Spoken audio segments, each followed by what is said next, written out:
Welcome back to Science. Let's take a look. You're listening to KTAL LP, Las Cruces, New Mexico, 101.5 on your FM dial, and streamed live at lccommunityradio.org.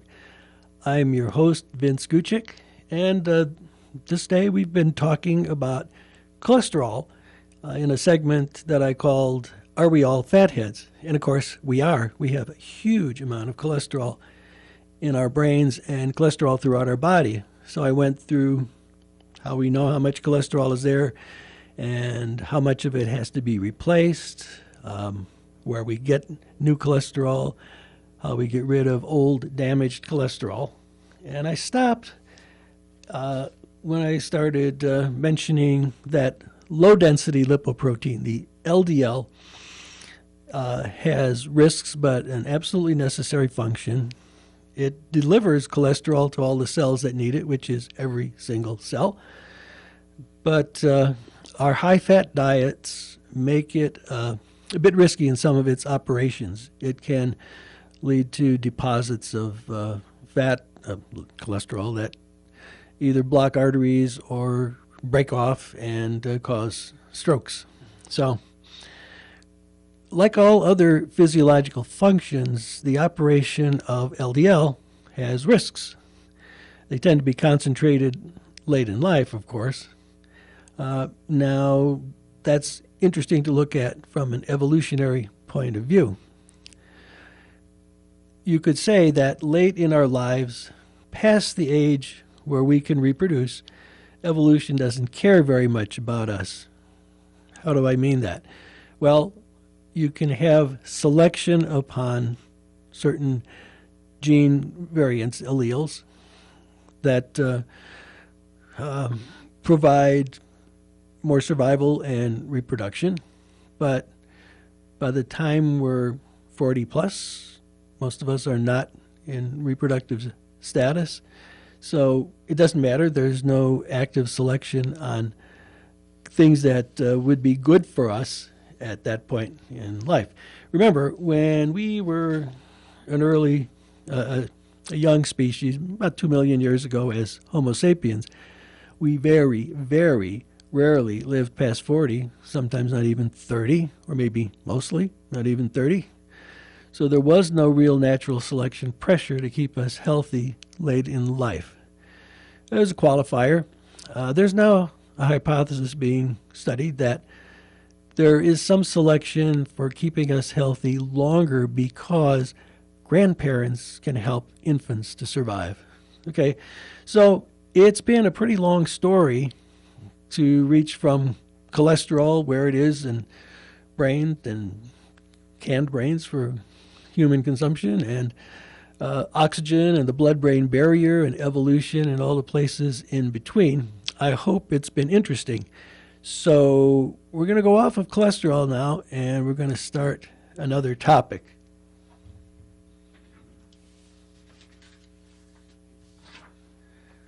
One of these topics is books I'd recommend. Okay, I mentioned some of them on, I think it was the second show. Let me highlight a couple of them, or maybe three of them. There's a book by Harold McGee called On Food and Cooking. And, I think it was published about 15 years ago. But I think it's still extremely relevant. We're still eating the same things. We're still having the same physiology. So it has deep stories of how our food grows and lives, right? Because it all started as living, whether plants or animals, and how it was found edible, how it's processed. Some of this stuff is very involved. And then what chemical and physical changes occur in preparation, cooking, and so on, and why. There's some history of how we use various foods. Chocolate is a great example, but just starches and so on. And why is there an evolutionary appeal to us of sweets and fats? Of course, these were the concentrated energy sources that were pretty rare before we started growing sugarcane and sugar beets and lots of fatty animals and so on. He goes into the physical chemistry of how alcoholic beverages are fermented and distilled, and he also talks about some food fads. Food fads tend to bug me, especially the overdoses of supplements. I should mention that there was a food faddist, and I don't recall his name, in Britain, who dosed himself with 10,000 times the normal amount of vitamin A. He was dead in 10 days from massive irreversible liver damage. Anyway, another book. This one's pretty technical, heavy duty, lots of math, but lots of explanation. It's called Air and Water, and it's by Stanford biologist Mark Denny. He can do so many things. He talks about, say, different regimes of swimming, hearing, detecting food and predators and enemies, and eating for small versus large animals, animals that operate in the air and animals that live in the water, because the physical, optical, and other properties of air and water are so radically different. So, anyway, I have read this thing a number of times because I like chemistry and physics, and an equation has the value of 1,000 words to me. It might be kind of odd that way. All right, another one is by Neil Shubin, Shubin. It's called Your Inner Fish.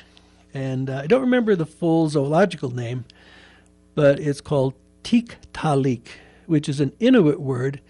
This fish was found as a fossil on Ellesmere Island, only about 1,000 miles from the North Pole. So Shubin and his colleagues were working in really cold conditions on hard rocks. But what they dug out was the fossil of a fish that had scales and webbed fins, like a fish. But like land-living animals, it had a flat head and a shoulder, an elbow, a wrist, and the head free from the shoulder. So it was like land-living animals. It's basically the interesting in-between. And of course, you got to remember, evolutionarily, we all came through fish. Well, go further back, and we came from bacteria.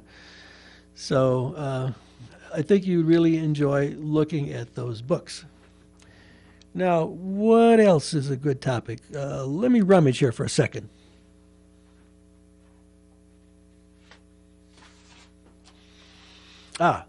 Some recent news items. First, India's Minister of State for Power and Renewable Energy, Piyush Goyal, announced plans that only electric vehicles would be sold in India after 2030. That's a long way off, but it's a nice idea, maybe. So how will that affect that nation's horrific air pollution problem? Recall that New Delhi was found to be the most polluted city in the world, ousting Beijing in the rankings. By the way, my wife, my son, and our daughter-in-law were in Beijing and other parts of China in 2015, and we saw blue skies. It was the most amazing thing. First of all, about air pollution. It's not just an issue of physiological comfort. It's a literal life and death issue. The British medical journal, The Lancet, in a recent issue, 19th of October, presented an estimate that there are 9 million deaths from pollution worldwide each year, and 4.2 million of them from air pollution alone. So where does that air pollution come from in India? It comes from biomass burning, people burning firewood, especially for cooking, or dry plant matter, dung, etc., also used for simple heating.